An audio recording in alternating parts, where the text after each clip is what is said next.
많은 그리스도인들이 이런저런 간증들을 들었을 겁니다. 여러분, 우리의 대표적인 간증들은 어떤 것이었냐면 과거에 굉장히 방탕하게 살거나 또는 하나님을 정말 멀리 떠나서 살았는데 어느 순간 주님께서 큰 은혜를 부어주셔서 급격하게 변화된 어떤 사람의 간증을 많이 들으셨을 겁니다.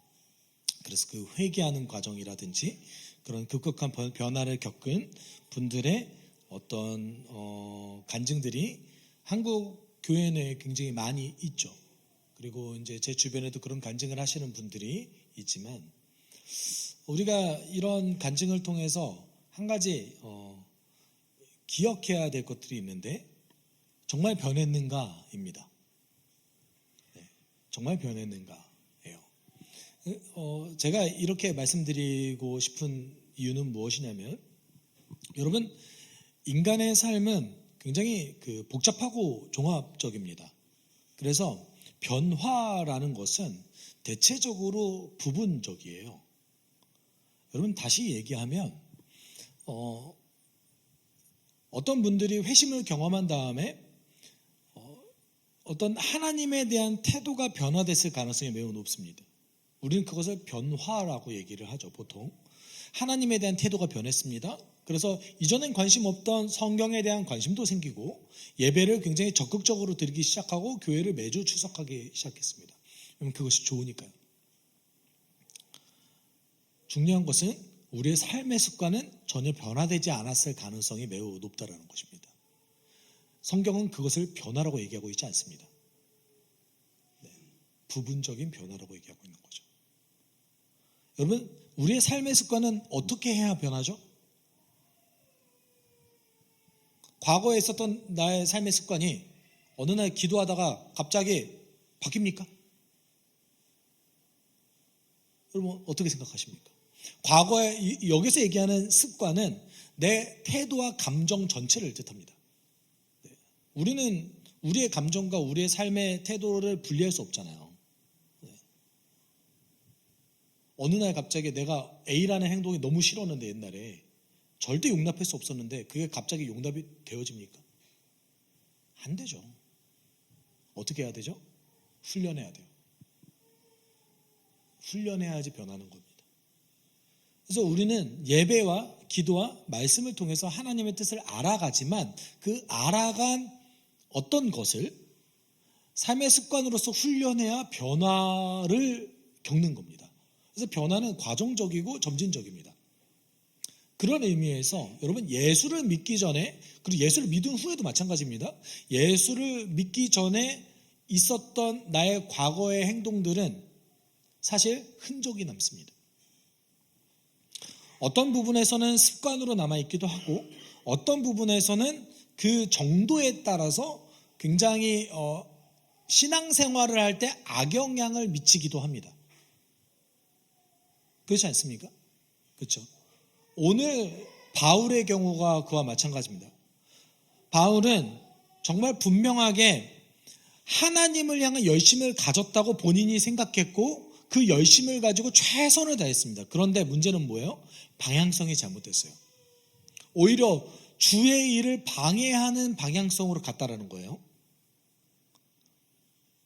그 이후에 바울이 굉장히 기적적인 일을 경험하죠. 다마스커스로 가는 그 과정 가운데 어떤 일을 경험하죠?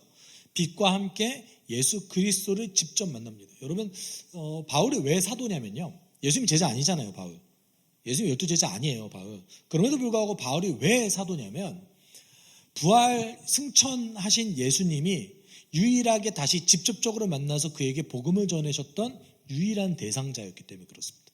그리고 그에게만 유일하게 어떤 한 영역의 사역을 맡겨주셨어요. 그래서 사도인 거예요. 그래서 그 부분에 대해서 고린도서에서도 그렇고 갈라디아서에서도 본인이 이렇게 예수로부터 직접 복음을 전달받은 사도다라는 것을 증명합니다. 여러분, 근데 그 과정, 사도로 살아가는 그 바울의 그 여정은 자신이 예수를 믿기 전에 했던 그 과거의 일과 치열한 싸움의 과정이었습니다. 왜냐하면 그가 과거에 했던 그의 과거의 행적들은 그의 인생의 흔적을 남겨서 그의 사역을 방해했거든요. 여러분, 사도행전을 읽을 때 우리가 주의해야 될 것이 무엇이냐면, 사도행전에 등장하는 주인공들 두 명이 가장 큰 주인공인데 누구예요? 처음엔 베드로죠. 11장까지는 베드로가 주인공이에요. 근데 12장 안디옥 교회가 나오기 시작하면서부터는 바울이 주인공입니다. 그러면 2000년 기독교 역사에서 가장 위대했던 사역자라고 얘기하면 단연코 베드로와 바울이죠. 여러분, 베드로와 바울과 여러분을 비교하지 마십시오. 하나님도 우리를 정죄하지 않으시겠다는데 여러분, 왜 베드로와 바울과 여러분을 비교합니까? 그렇잖아요. 네. 그를 통해서 배울 수는 있고, 그를 통해서 우리의 어떤 환경을 투영할 수 있고, 우리의 신앙을 투영할 수는 있지만 비교하지 마십시오. 우리는 그들이 아닙니다. 다만 우리는 그것을 통해서 삶의 원리를 끌어낼 수 있는 거예요. 네. 제가 오늘 함께 드리고 싶은 말씀은, 오늘 바울은 그 열심을 가지고 있었던 유대인들, 사실 그 성경에는 열심이라고 표현하지만 우리로 따지면 극단주의자들이죠. 네, 극단주의자들에게 자신을 변호하기 시작합니다. 근데 변호의 핵심은 그거예요. 내가 변화된 것은 하나님의 인도하심 때문이었다, 이거예요. 나 정말 열심을 가지고는 너희와 비슷한 사람이었는데 어느 날 하나님이 나에게 강제적으로 역사하셔서 내가 변화됐다, 이거 얘기하고 싶은 거예요. 근데 우리는 그 바울의 말을 듣고 있는 극단주의자들이 아니잖아요. 그렇죠? 그럼 이 변호를 통해서 우리가 알 수 있는 것은 무엇이냐면, 바울의 인생을 통해서 바울이 자신을 다시 재해석한 거거든요. 이 변호를 통해서. 그 과정에서 있었던 어떤 삶의 원리를 우리가 배워야 되는 거죠. 네. 오늘 본문 속에서 바울이 자신의 예루살렘에서 있었던 일을 얘기하면서 바울이 자신이 예수를 믿기 전에 과거에 행했던 그 흔적이 바울이 원했던 사역을 하지 못하게 만드는 것을 우리는 볼 수 있게 됩니다. 네. 단지 그것뿐만 아니라 그 과거의 흔적이 끊임없이 바울을 괴롭혔다는 것을 우리는 보게 됩니다. 그럼 그걸 통해서 우리의 삶의 원리를 한번 끌어내 봤으면 좋겠습니다. 여러분, 바울은 열심을 가지고 있는 유대인이었습니다. 여기서 얘기하는 열심이라는 단어는 1세기 유대인의 기준에서 봤을 때는 율법과 성전을 위해서 수단과 방법을 가리지 않는 사람들을 뜻합니다. 어떤 사람이요? 율법과 성전을 위해 수단과 방법을 가리지 않는 사람을 열심이라고 표현합니다. 열심히 있는 거잖아요, 진짜. 그렇죠? 네, 여러분, 구약 성경을 기준으로 보더라도 어떤 목적을 위해서 수단과 방법을 가리지 않는 것은 옳은 태도입니까? 잘못된 태도입니까? 잘못된 태도예요. 잘못된 태도예요. 네. 여러분, 그 구약 성경을 읽을 때 우리가 주의해서 읽어야 될 것 중에 하나는 또 뭐냐면, 굉장히 극단적인 것처럼 보이는 모습들이 등장해요, 구약에. 근데 그것은 여러분, 그것을 하나님의 사랑이라는 관점 안에서 해석해야 돼요. 물론 우리가 완벽하게 해석하지 못할 때도 있습니다. 근데 왜 하나님의 그 섭리와 사랑 안에서 그것을 해석해야 되냐면, 일단은 하나님께서 그렇게 직접적으로 명령한 사례가 몇 번 안 될 뿐더러 그렇게 명령하실 때는 정말 대안이 없을 때 그렇게 명령하세요. 누구를 지키기 위해서? 당신의 백성을 지키기 위해서. 기본적으로 구약 성경에 있는 끔찍한 사건들은 우리에게 보여주는 것이 무엇입니까? 메시아가 필요하다예요. 너희들은 가능성이 없다. 메시아가 필요하다입니다. 여러분, 창세기, 출애굽기, 레위기, 민수기, 신명기에서 등장한 하나님의 계획들이 등장하죠. 이스라엘을 제사장 나라 삼기 위한 하나님의 계획이 등장합니다. 성취된 적이 있었을까요? 아니요, 성취된 적이 없었어요. 여러분, 우리는 바리새파 사람들이 율법을 잘 지켰다고 생각하잖아요. 근데 예수님의 관점에서 봤을 때 바리새파 사람들은 자신의 이득을 위해서 율법을 취사 선택해서 지키는 사람들이었습니다. 충격적이게도 이스라엘 역대 왕 중에서 유월절을 지켰던 왕은 단 한 명밖에 없습니다. 이 말이 무슨 말을 뜻할까요? 이스라엘 백성들은 율법을 안 지켰어요. 희년과 안식년 안 지켰어요. 제사장 나라가 돼본 적이 단 한 번도 없습니다. 그러면 하나님께서 꿈꾸셨던 그 제사장 나라가 언제 이 땅에서 현실적으로 이루어졌을까요? 메시아가 온 다음에 이루어졌어요. 그게 어디예요? 여러분, 그게 교회예요. 예루살렘의 교회가 형성되기 전까지는 하나님의 뜻이 이 땅에서 이루어진 적이 거의 없습니다. 특별히 그의 백성들로 인해서 이루어진 적은 없어요. 물론 파편적으로 조금씩 어떤 역사들이 일어났죠. 요시아의 개혁이라든지 에스라의 개혁이라든지 정말 잠시였습니다. 여러분, 하나님 나라의 관점이 이만큼 중요해요. 근데 우리가 오늘 함께 나눠야 될 것은 우리의 삶의 과거에 있었던 우리의 일들은 우리의 삶에 흔적을 남긴다는 거예요. 바울도 마찬가지였습니다. 바울이 본인이 열심이라고 생각했던 그것은 사실 구약 성경의 기준으로 봤을 때도 잘못된 해석이었어요. 그런데 그렇게 신념을 가지고 그렇게 살아왔죠. 여러분, 우리가 생각보다 이런 종류의 사람들 너무 쉽게 찾을 수 있습니다. 현대 한국교회에서는 찾을 수 없나요? 누가 봐도 잘못된 해석인데 그것이 신념이라고 생각해서 믿고 따라가는 사람들 있잖아요. 그렇죠? 기독교인이 아니라고 해도 너무나 쉽게 찾을 수 있죠. 여러분, 우리가 이단을 놓고 보면 어떻습니까? 저들이 저걸 왜 믿지라고 하는데 목숨 걸고 믿잖아요. 바울도 그런 성경보다는 자신의 신념을 따라서 수단과 방법을 가리지 않은 사람들이었어요. 그런데 예수를 만났죠. 그가 세례를 받았습니다. 그리스도인이 되기로 결단했습니다. 그리고 그가 예루살렘에 갔어요. 저는 바울이 예루살렘에 갔다라는 그 사실이 저에게는 가끔 어떻게 들렸냐면, 바울 이렇게 뻔뻔한 사람이 있나? 예루살렘 교회의 성도들을 감옥에 가두기도 하고 박해를 했으며 때로는 몇 명을 죽였는지는 모르지만 그들을 죽이기까지 했던 이 바울이라는 사람이 어찌 감히 회심했다고 하더라도 그리스도인을 다시 만날 생각을 했을까? 저의 현대인의 감성으로서는 그렇게 생각이 들었습니다. 바울은 어떤 마음이었을까요? 제가 이것에 관련돼서도 사실 사도행전에서 설교했던 기억이 있습니다.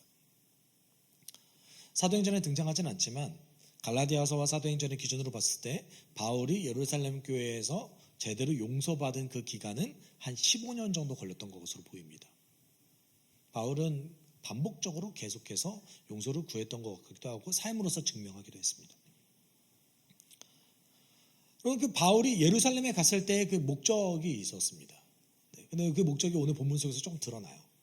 그런데 예루살렘에서 성전에서 기도하고 있을 때 하나님의 음성을 들은 거예요, 그가. 그래서 17, 18절에 이렇게 얘기하고 있죠. 그 뒤에 내가 예루살렘으로 돌아와서 성전에서 기도하는 가운데 황홀경에 빠져 주님이 내게 말씀하시는 것을 보았습니다. 그는 말씀하시기를 서둘러서 예루살렘을 떠나라. 예루살렘 사람들이 나에 관한 내 증언을 받아들이지 않을 것이기 때문이다 하셨습니다.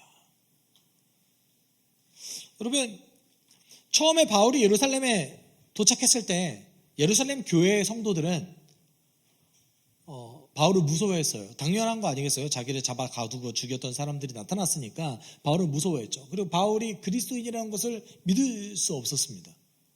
저 사람이 정말 그리스도인이 됐다고? 제가 그 재능교회에서 청소년부 사역을 했을 때 2번 필리핀으로 단기 선교를 간 적이 있었습니다. 근데 제가 선교사님과 대화를 나누는데 선교사님 그런 얘기를 하시는 거예요. 지금이라도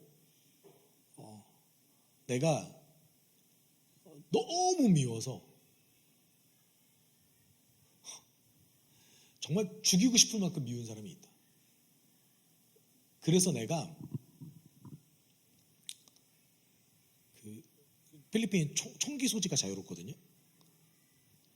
똥을 그래서 내가 소지하지 않는다 이렇게 말씀하시는 거예요. 제가 너무 놀랐어요. 아니 어떻게 선교사님이 저런 얘기를 하시지? 네. 정말 반복적으로 수십 년 동안 끊임없이 교회를 괴롭혀왔던 그 지역의 유지였던 거예요. 근데 만약에 그 선교사님 입장에서 어느 날 갑자기 그 유지가 교회에 나타나서 나 그리스도인 됐어요 라고 얘기하면 믿겠어요? 저였으면 그렇게 아니 그리스도인 됐으면 딴 교회 가지. 왜 우리 교회에 나타나서 여러분 그런 생각 안 들겠어요? 제가 목사면 내가 저 사람을 어떻게 사랑하지? 전 그랬을 것 같아요. 예루살렘 교회는 안 그랬겠습니까?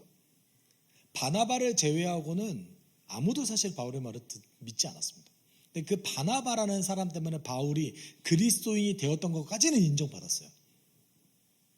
하나님의 특별한 목적 때문에 바울이 그리스도인이 됐다. 여기까지 사람들이 인정하기 시작했습니다. 예루살렘 교회는 그랬어요.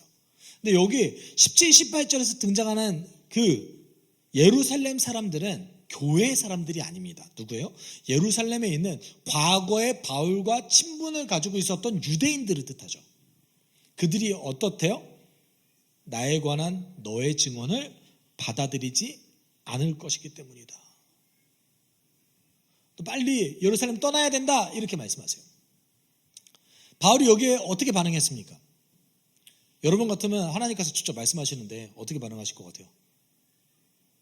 네? 그렇죠? 여러분 사도들이 생각보다 성격이 그렇게 썩 좋진 않아요.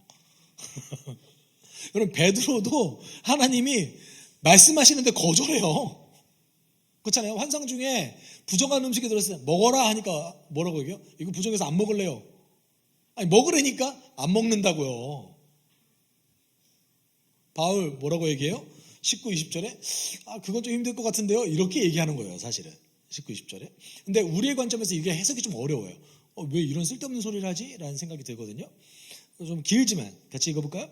그래서 내가 말했습니다. 주님, 내가 주님을 믿는 사람들을 가는 곳마다 회당에 잡아 가두고 데리고 왔던 사실을 사람들이 잘 알고 있습니다. 그리고 주님의 증언자인 스데반이 피를 흘리고 죽임을 당할 때 나도 곁에 서서 그 일에 찬동하면서 그를 죽이는 사람들의 옷을 지키고 있었습니다. 일단 19, 20절은 저 예루살렘 안 나가면 안 될까요? 이 말이에요. 예루살렘 안 나가는 게 좋을 것 같아요. 예루살렘 그대로 있으면 안 될까요? 저 그렇게 큰 위험이 없을 것 같은데요. 이게 첫 번째.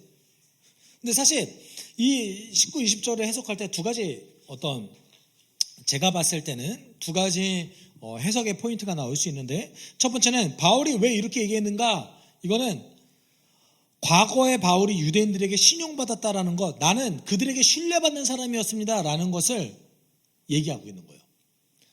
하나님, 제가 예루살렘에 있는 유대인들에게 얼마나 신뢰받는 사람이었는지 아세요? 제가 정말 열심을 가지고 있어서 그리스도인을 적극적으로 박해하는 사람들이었습니다.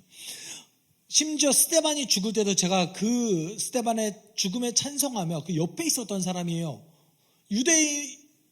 예루살렘에 있는 유대인들이 이걸 전부 다 아는데 그들이 저를 정말 그만큼 신뢰하는데 제 말을 안 듣겠어요? 이 말인 거예요. 네. 여러분 지금 바울이 어떤 상태를 보여주고 있는 거냐면 과거에 자신이 했던 일 때문에 과거에 있었던 그 유대인들에게 신뢰받았던 그 사건들, 그 과거 때문에 현재의 자기의 상태를 파악하지 못하고 있는 거예요. 여러분 잘 생각해 보세요. 유대인들이 바울을 그래, 야, 너 하나님께서 너에게 그렇게 역사하셨어? 그런 일이 있을 수도 있겠네. 이렇게 받아들였겠어요? 아니면 저 배신자, 저 죽여야 될 사람이라고 받아들였겠어요? 어떻게 받아들였습니까, 유대인들은? 바울을 저 배신자, 성경과 율법을 배신한 사람, 그렇게 적극적으로 성경과 율법을 위해서 열심을 가지고 있더니 결국 그리스도인이 된 저 배신자, 여러분, 유대인들이 이렇게 받아들였어요. 바울에게 있었던 사건 들으려고 하지 않았습니다. 믿으려고 하지 않았습니다. 제가 이제 때때로 정말 제가 너무나 이해하지 못하는 종류의 사람들이 이해하기 위해서 대화를 나눌 때가 있어요. 근데 대화를 나눌 때 여러분, 여러분과 정말 정반대의 생각을 가지고 있는 사람을 대화 나누는 것을 통해서 그분의 생각을 알 수 있잖아요. 근데 여러분이 설득하면 그분이 바뀝니까? 바뀌던가요? 여러분, 제 자식도 안 바뀌어요.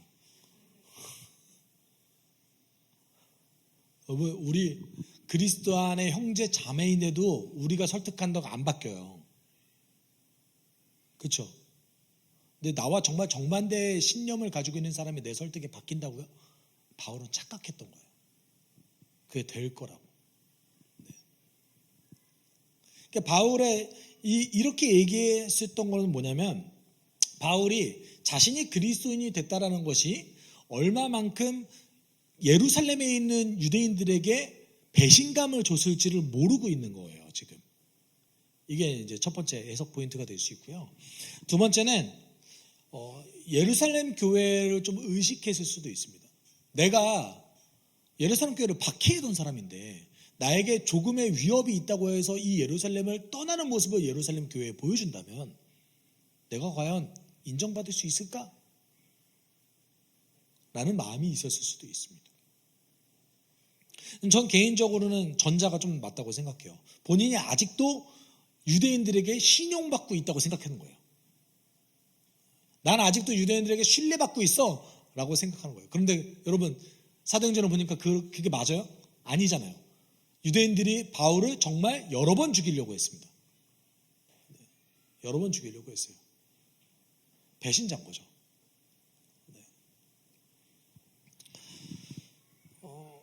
그래서 여러분, 사도행전 9장 30절에 보면 예루살렘 교회의 성도들이 바울을 가이사라로 데리고 가서 배를 태워서 다소로 보내버려요. 근데 그 과정에 어떤 일이 있었던 거예요? 오늘 본문을 보니까 하나님이 바울로 보고 피하라고 하셨던 거였어요. 여러분, 바울은 어떻게 하려고 했냐면, 바울이 자기 민족을 정말 사랑했던 사람이었거든요. 그래서 예수를 믿자마자 다마스커스에서 복음을 전한 다음에 그 다음에 즉시 어디로 갔냐면 예루살렘으로 갔습니다. 그곳에서 뭘 하려고 했던 거예요? 본인과 과거의 관계를 가지고 있었던 그 사람들에게, 그 유대인들에게, 열심을 가지고 있었던 바울의 동료들에게 복음을 전하고 싶었던 거예요. 성공했습니까? 실패했습니까? 실패했어요. 사람들은 오히려 바울을 배신자라고 비난했고, 그리고 그가 가지고 있었던 그 과거에 그가 저질렀던 그 수많은 일들, 열심이라는 미명하에 그가 저질렀던 수많은 일들이 바울이 원하는 사역을 하지 못하게 만들었습니다. 유대인들에겐 배신자 소리를 들었고, 차라리 열심이 없이 온유한 사람이었으면 나았을 거예요.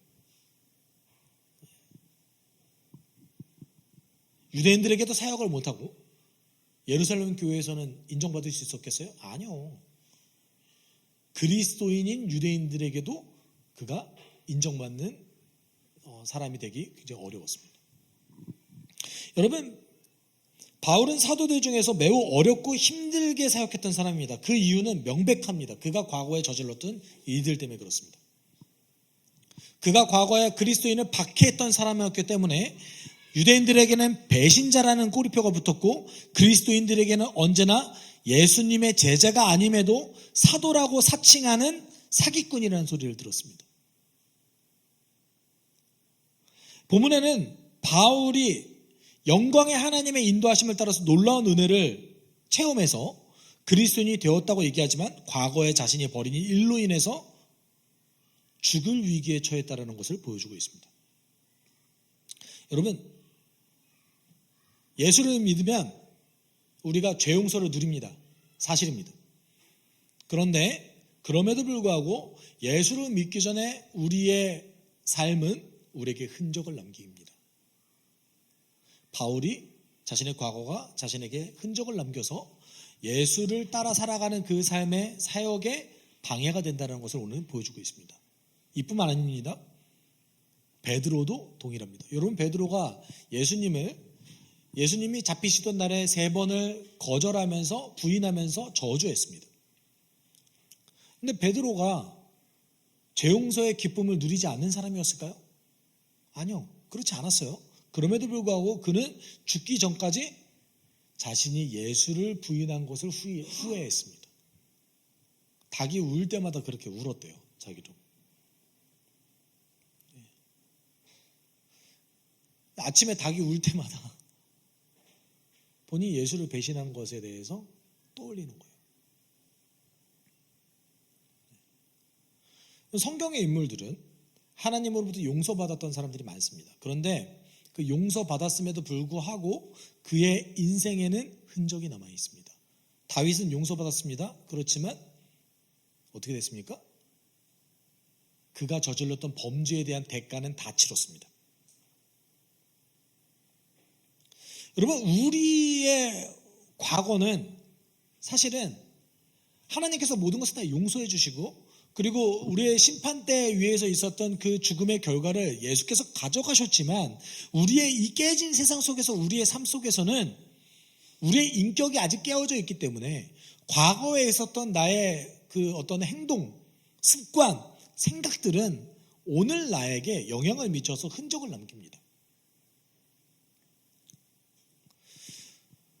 여러분, 조금 더 구체적으로 들어가면 제가 볼 때는 한 2가지 정도로 우리를 괴롭히는 것 같아요. 과거의 우리의 어떤 삶, 습관, 생각들이. 첫 번째는 자기중심적 또는 하나님의 뜻과 반대되는 습관이 그대로 남아 있습니다. 여러분, 습관이 변화되는 건 쉽지 않습니다. 여러분, 갑자기 우리의 기준으로 봤을 때, 여러분, 믿음이 좋다, 그 사람의 신앙이 좋다라는 그 어떤 기준은 대체적으로 어떻게 형성될 가능성이 높냐면, 그 사람이 교회에서 봤을 때에, 우리는 사실 교회에서밖에 못 보잖아요. 그러니까 교회에서 봤을 때에 예배와 그다음에 신앙생활에 대한 태도가 달라졌다, 조금 더 진지해졌다, 열심을 가진다라고 우리는 볼 수 있을 겁니다. 그럼 월요일부터 토요일까지의 삶은요?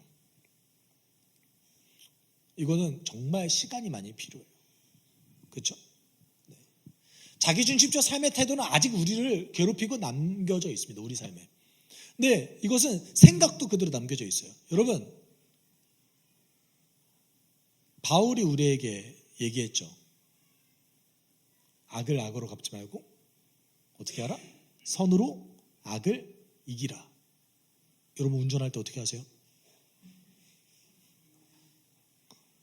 운전할 때 빵빵 네. 네. 속으로 이렇게 생각하시죠. 아, 그래도 나는 보복 운전을 하지 않잖아. 다른 것에서는 어떠십니까? 네. 우리의 자기중심적 삶의 태도는 사실 우리 그대로 남아 있습니다. 네. 여러분, 그리스도인은요, 성경이 대안이라고 생각하는 사람들이에요. 그리고 이렇게 살아갔을 때 우리가 훨씬 더 큰 유익을 누릴 수 있다고 믿는 사람이죠. 맞죠? 그렇죠? 아멘이 아니신 거 보니까, 성경은 대안이 아니라 자본주의 사회에서 돈이 대안이죠. 돈이 우리 인생에서 가장 큰 우상인 이유가 뭐냐면, 마치 하나님이 하시는 일을 하는 것 같은 느낌을 줄 때가 있어요. 돈 가지면 평안하다고 생각하잖아요. 진실로 그렇습니까? 우리는 성경이 대안이라고 믿고 대안적 삶을 추구하는 사람들이에요. 그 삶을 추구할 때 우리에게 필요한 것은 견디는 거예요. 견뎌서 열매 맺는 삶이에요. 근데 쉽게 되던가요? 우리 과거에 내가 가지고 있었던 삶의 태도가 그대로 나를 지배해서 악을 악으로 갖고 싶고 더 보복하고 싶잖아요. 진짜. 물론 이건 기질의 차이가 있을 수도 있습니다. 그렇지만 여러분 그것뿐만 아닙니다. 여러분 이건 단지 내가 과거에 있었던 삶의 습관을 떠나서 누군가가 악하게 예수를 믿기 전에 나에게 영향을 미쳤던 것도 나에게 흔적을 남겨요. 상처를 남기잖아요. 여러분 그렇지 않으세요? 상처를 남기잖아요. 근데 그 상처가 나를 더 자기중심적이고 하나님의 뜻을 따르지 못하게 만들 때도 있어요. 이거는 용서의 개념과 상관없이 그냥 형성되어진 거예요. 나의 삶의 환경을 통해 형성되어진 거예요. 나의 부모를 통해서, 나의 지인들을 통해서 형성되어진 나의 어떤 기질들이 있어요. 근데 그것이 여러분 살아가면서 어떤 트리거를 만났을 때 폭발하잖아요. 그렇죠? 우리의 과거는 특히 하나님과 멀리 떠나 있었던 또는 죄로부터 비롯된 내가 하지 않았다 할지라도 죄로부터 비롯된 나의 과거는 내 삶에 흔적을 남깁니다. 그러면 우리 그거 그냥 그대로 내둬야 돼요? 아니요. 우리는 성경에서 대안을 찾는 사람들이라니까요. 나는 그렇게 기질이 형성됐으니까 그게 아니라 어떻게 봐야 되는 거예요? 이게 내가 회복돼야 될 지점이라는 것을 인식해야 된다는 거예요. 근데 두 번째 이제 이 과거에 가지고 있었던 나의 흔적이 어떻게 또 나를 괴롭히냐면 스스로를 돌아보지 못하게 만들어요. 그건 원래 내 기질이니까. 내가 그렇게 이렇게 살아왔고 그렇게 형성된 걸 어떻게 해? 그거를 직면하지 못하게 만듭니다. 내가 회복해야 될 지점을 직면하지 못하게 만들어요. 왜냐하면 여러분 직면이 굉장히 생각보다 괴로워요.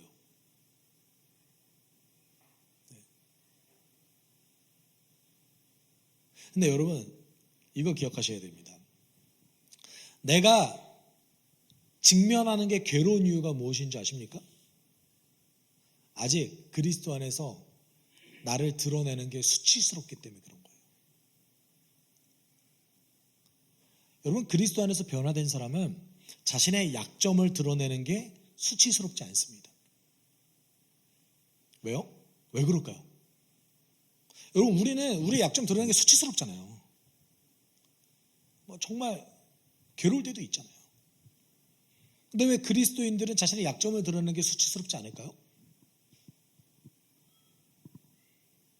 예수가 완전히 변화시킬 것을 믿기 때문에 그렇습니다. 예수가 그것을 가져가실 것을 믿기 때문에 그래요. 로마서 5장 20절 21절에 바울이 이렇게 얘기했습니다. 같이 읽어볼까요? 그러나 죄가 많은 곳에 은혜가 더욱 넘치게 되었습니다. 그것은 죄가 죽음으로 사람을 지배한 것과 같이 은혜가 의를 통하여 사람을 지배하여 우리 주 예수 그리스도의 말미암아 얻는 영원한 생명에 이르게 하려는 것입니다. 아멘. 여러분 제가 수련회에서 한번 밝힌 적이 있는데 성경에서 기록된 은혜라는 것은 어떤 특정한 사건을 뜻할 때가 많다라고 말씀드렸었어요. 뭉뚱그려서 내가 어떤 일이 벌어지니까 하나님의 은혜 이게 아니라 여기 로마서에서 얘기하는 은혜가 의를 통하여 사람을 지배하여 이 말은 예수가 십자가를 통해서 죄를 가져가셨다. 죄의 결과를 해결하셨다. 죄 용서를 우리에게 선물로 주셨다. 이제 더 이상 우리가 죄의 지배를 받지 않는 자들이 되었다. 라는 얘기인 거죠. 네.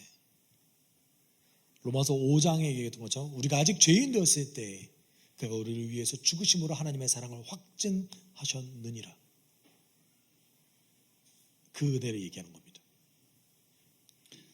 그럼 우리가 과거의 흔적이 있고 때로는 나의 약점을 드러내는 것, 나의 과거를 드러내는 것 때로는 수치스럽고 어려울지 모르지만 그럼에도 불구하고 그것이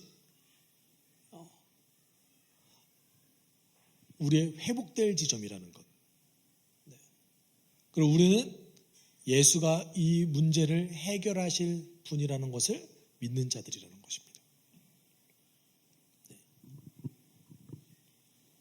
그런 의미에서 바울은 오히려 과거에 있었던 과거에 자신에게 남겨졌던 그 흔적이 어떤 거라고 고백하고 있는 거예요? 하나님이 나에게 일하실 지점이다 라고 승화시키고 있는 거예요. 여러분, 기본적으로 과거에 자신에게 남겨져 있었던 그 부정적인 것들은 나에게 부정적인 영향을 미칩니다. 그리스도인은 근데 뭘 믿는 사람들이요? 이게 하나님이 내 삶에서 일하실 지점이다라는 것을 믿는 자들이에요. 그러니까 드러내는 것이 수치스럽지 않은 거죠.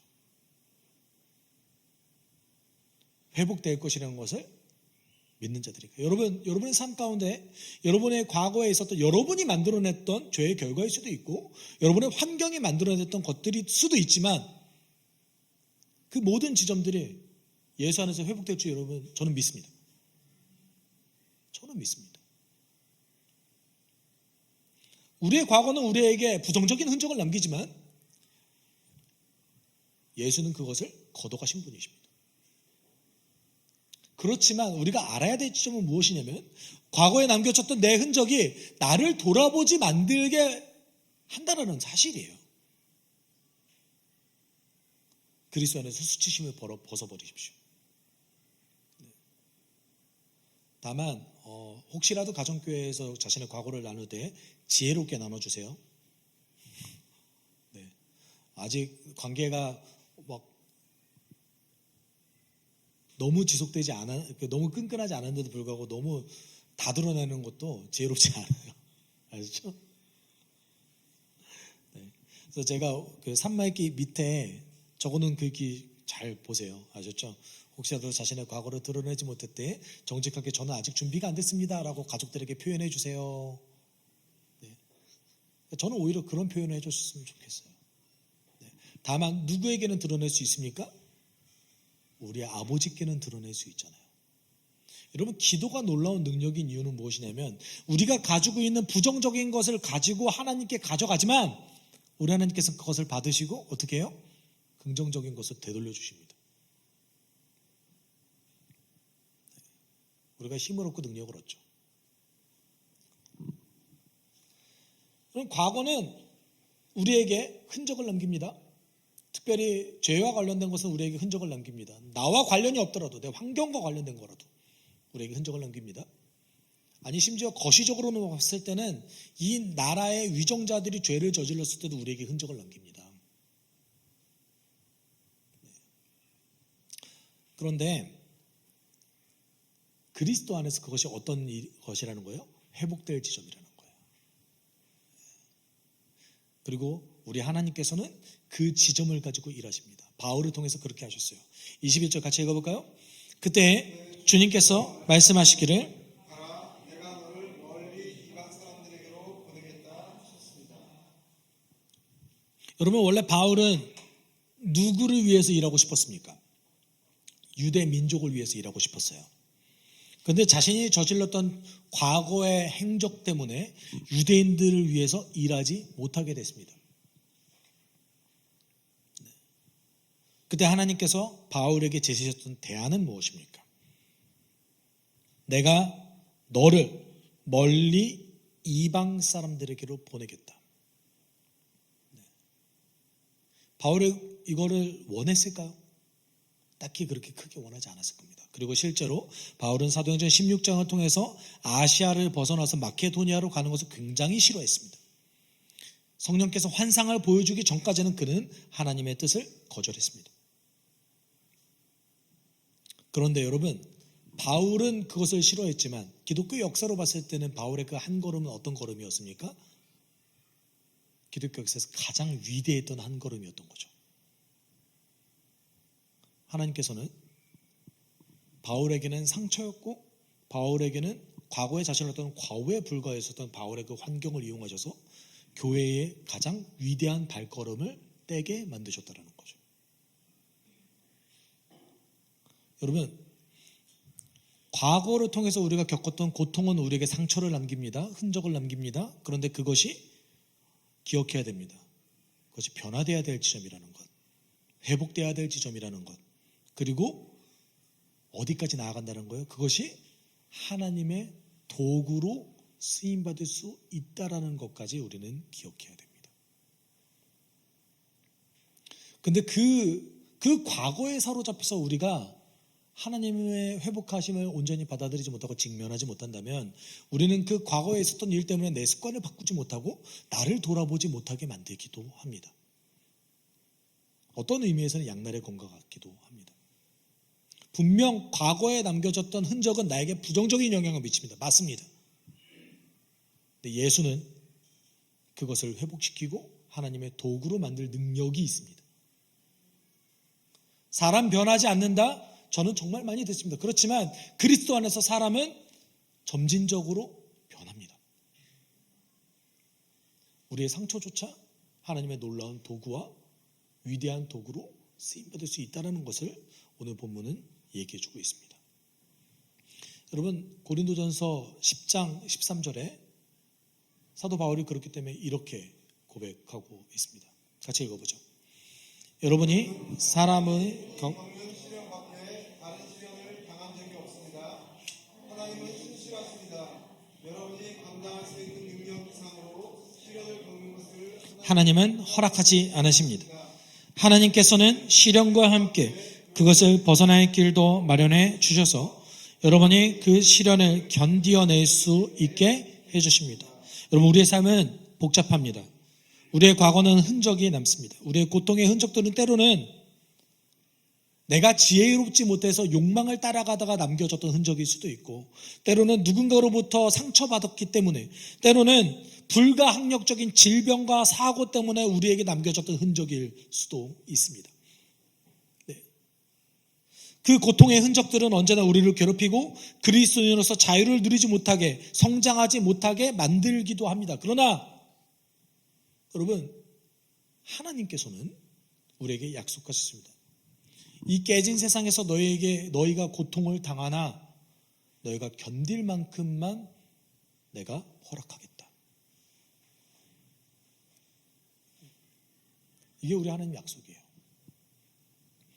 내가 너에게 회복할 길을 주겠다.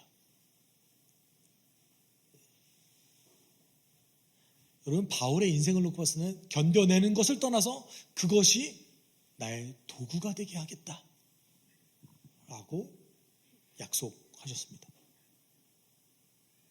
여러분, 우리가 지금 이 순간에 함께 기도하길 원합니다. 우리가 함께 기도할 때 우리의 삶의 과거의 흔적들은 우리를 고통스럽게 하고 우리를 거기에 얼가매게 해서 자유롭지 못하게 만들 때가 많지만, 하나님, 저는 하나님께서 저를 회복시키실 거라고 믿습니다.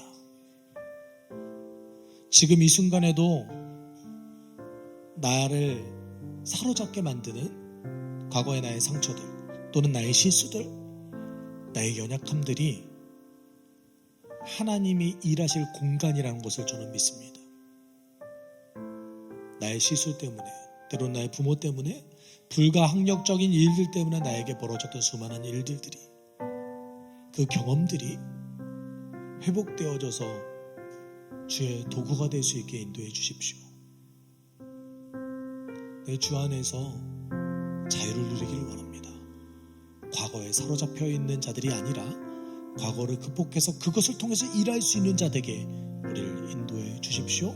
우리가 함께 기도하도록 하겠습니다. 사랑 많으신 하나님 아버지, 우리의 과거는 우리에게 흔적을 남깁니다. 때때로는 우리를 괴롭게 하고 내가 예수를 온전히 따르지 못하게 만드는 그런 일들을 만들기도 합니다. 하나님, 사도 바울은 자신이 벌였던 그 과거의 일 때문에 그의 사역에 평생의 괴로움과 고통을 당했습니다. 하지만 그것을 통해서 그는 하나님을 더 알게 됐습니다.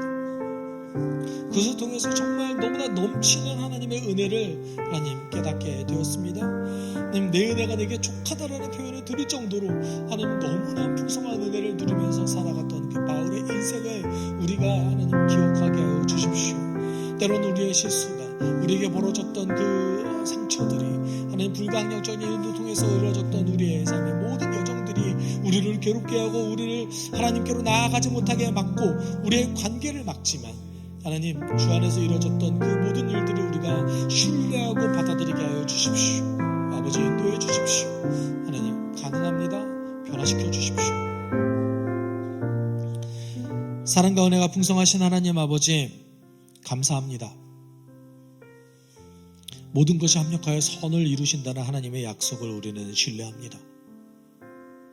우리의 어리석음조차 우리의 상처조차 당신께서 회복시키시고 세상을 회복시키시는 그 영광스러운 일에 사용하실 줄을 우리는 믿습니다. 하나님 과거의 나의 일들 때문에 상처 때문에 흔적들 때문에 주저하지 않게 도와주십시오. 우리는 침륜에 빠질 자들이 아니라 주의 아름다운 덕을 선전하는 자들로 부름받았음을 믿습니다. 하나님 그리스도 안에서 나 자신을 나의 연약함을 드러내는 것을 수치스럽지 않게 우리 인도하여 주시고 완성될 하나님 나라에서 내가 완전히 변화되고 회복되어질 것을 믿기 때문에 오늘 하루 주님을 신뢰하며 위로를 받으며 나아갈 수 있는 우리 될 수 있게 주님 도와주십시오. 우리의 상처가 우리의 고통이 주를 위한 도구가 되게 인도하여 주옵소서. 감사하며 예수님의 이름으로 기도드립니다. 아멘. 주 예수 그리스도의 은혜와 하나님의 사랑과 성령의 교통하심이 과거의 흔적으로부터 자유하기를 원하는 과거에 사로잡히지 않기를 원하는 그리스도 안에서 정말 진정한 자유를 누리기를 원하는 숲숲교회 성도들 위해 그들의 한 주간의 삶 가운데 함께 있을지어다. 아멘.